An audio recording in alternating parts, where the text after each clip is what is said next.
Hi guys! Welcome to my YouTube channel. Nandito po tayo ngayon sa Lopez Marketing Diet. At syempre, pagpasok natin ng opisina, ito muna ang ating gagawin. Kailangan natin to.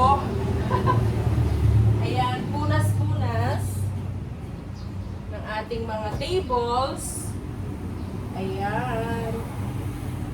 So, ganito po ang routine natin ito sa umaga. Ano po? Tapos, ayan. Meron din tayong kailangan gawin. Ayan, di ba?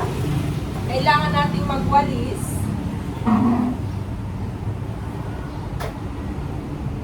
Para pagdating ng customer, malinis po yung pwesto natin.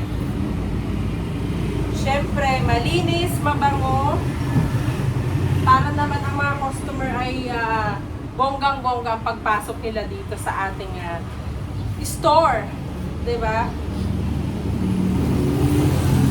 So, ayan, sa pang-araw-araw pong gawain, ito agad talaga ang pagpasok pa lang natin, kailangan maglinis na tayo. Diba? Tapos, maya-maya naman yung ating mga paperworks. Siyempre, kailangan din nating i-check. Gagawa din tayo ng libro. Magsusulat tayo dun sa ating mga journal. Maya-maya lang. Tapos, dito po sa amin, dito nakalagay ang sikat ng araw, nakapasok dito. Kaya yan, talaga namang napakainit ng panahon ngayon. Sana yung customer natin maraming pumasok. Ayan.